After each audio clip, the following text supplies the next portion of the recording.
வணக்கம். என் பேர் கோவிந்தராஜுங்க.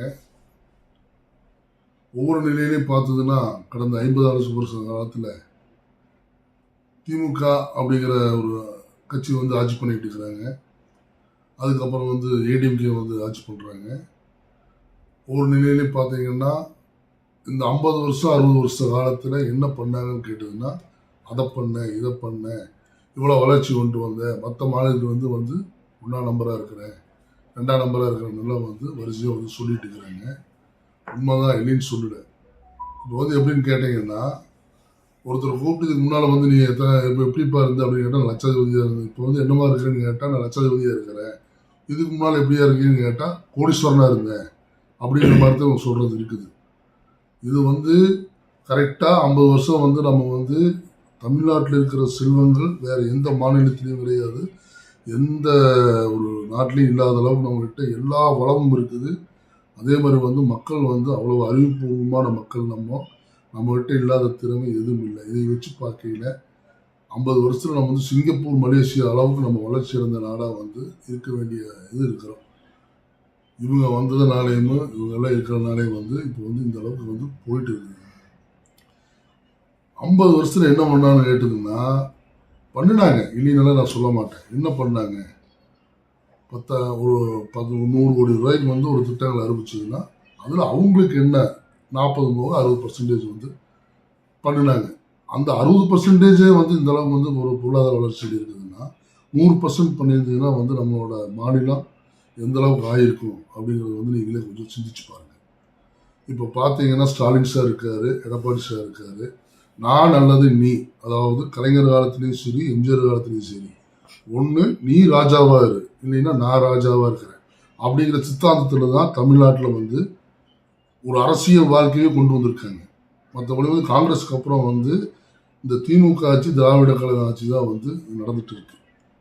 அவங்க ஒன்று ஏடிஎம்கே இல்லாட்டி டிஎம்கே. இதுக்கு இடையில யார் வந்தாலும் ஏதோ ஒரு காரணத்தினால அவங்கள ஒன்றும் இல்லாமல் பண்ணுறது தான் வழக்கம். இது உங்களுக்கு எல்லாத்துக்கும் தெரியும். விஜயகாந்த் ஆகட்டும், வைகோ ஆகட்டும், எத்தனையோ பேர் வெளியே பிரிஞ்சு அவங்கெல்லாம் என்ன ஆனாங்கிறது அது சொல்ல தேவையில்லை. அது எல்லாத்துக்கும் தெரிஞ்ச விஷயமா இருக்குது.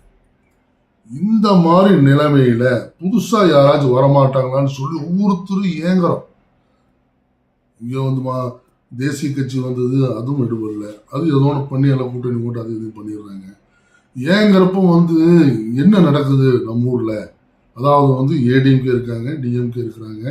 அவங்க இவங்களை பற்றி இத்தனை லட்சம் கோடி ஊழல் பண்ணுறேன் அப்படின்னு சொல்லி யார் சொல்கிறாங்க? டிஎம்கேக்காரர் ஏடிஎம்கேக்காரர் சொல்கிறாங்க. அவர் இவரை சொல்கிறாரு. கோர்ட்டுக்கும் போகுது பிரச்சனை. அதில் தண்டிக்கவும் படுறாங்க, நீதிமன்றத்தால் தண்டிக்கவும் படுறாங்க. தண்டிக்கப்பட்டு ஜெயிலுக்கும் போயிட்டு மறுபடியும் மாறு தட்டிட்டு நான் நல்லவன் அப்படின்னு சொல்லிட்டு நம்ம முன்னால் நிற்கிறாங்க. நின்று ஓட்டும் கேட்குறாங்க. என்னங்க நியாயம் இது? நம்ம என்ன பைத்தியார இவங்களா? நம்ம மக்கள், தமிழ்நாட்டு மக்கள் என்ன கூமட்டைகளா? எனக்கு ஒன்றுமே புரிய மாட்டேங்குது. பார்த்தீங்கன்னா செந்தில் பாலாஜின்னு ஒருத்தர் இருக்காரு. அவர் தண்டனை கொடுக்குறாங்க, உள்ளே போகிறாரு, வெளியே வர்றாரு. இப்படி நம்ம முன்னாள் முதல்வர்கள் எல்லாமே உள்ளே போயிருக்காங்க, வந்திருக்காங்க. மறுபடியும் நம்மக்கிட்ட ஓட்டு கேட்டு முன்னால் நான் நல்லாவே அதை பண்ணுறேன் இதை பண்ணுறேன் அப்படின்னு சொல்லி வர்றாங்க. எதை பண்ணுறாங்க? என்ன பண்ண போகிறாங்க? என்ன பஸ்ஸுக்கு மாதமான 1000 ரூபா கொடுத்ததா? 1000 ரூபா கொடுத்தது அவங்க அப்பா வீட்டிலேருந்து கொண்டு கொடுத்தாங்களா? இதெல்லாம் கிடையாது. இங்கிருந்து நம்ம பணத்தை எடுத்து கொடுக்குற இவங்க என்ன தேவையில்லை. ஆக்கப்பூர்வமான செயல்கள் பண்ணி இத்தனை தொழில் பண்ணி கொடு, இத்தனை இளைஞர்களுக்கு வேலை வாய்ப்பு கொடு அப்படின்னு செஞ்சு கொடுக்காம, மாதம் 1000 ரூபா கொடுக்குறேன், மாதம் 2000 ரூபா கொடுக்குறேன், மாதம் 10,000 ரூபா கொடுக்குறேன், அதை பண்ணுறது சொல்லிட்டு ஒவ்வொருத்தரும் இது அடித்து நம்மளை எல்லாம் கேள்விக்குறியாகி வச்சிருக்கிறாங்க. இந்த மாதிரி நிலைமை இருக்கையில் மீண்டும் மீண்டும் மீண்டும் மீண்டும் இவங்களே வந்தாங்கன்னா என்ன ஆகும்? கொஞ்சம் நினச்சி பாருங்க. இதுக்கெல்லாம் ஆபத்துமாக நம்ம விஜய் சார் வந்திருக்காரு, நல்லது பண்ணுறேன்னு சொல்லியிருக்காங்க. ஒரு விஷயம் மட்டும் கண்டிப்பாக தெரிஞ்சுக்குங்க, நல்லா தெரிஞ்சுக்குங்க.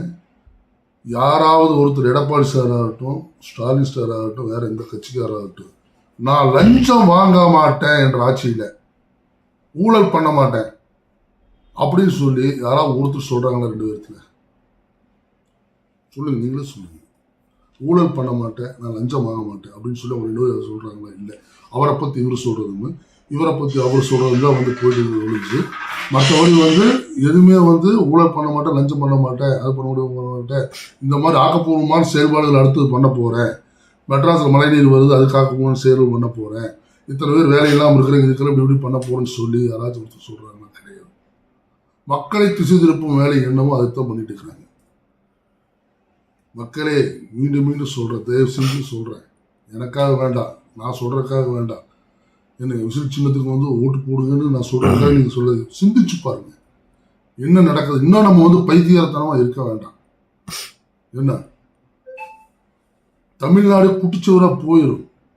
பூரா இங்கே இருக்கிற தொழில் ஒரு திருப்பூரில் வந்து ஒரு காலத்தில் வந்து ஓஹோன்னு இருந்தது, பல்லடா ஓஹோன்னு இருந்தது.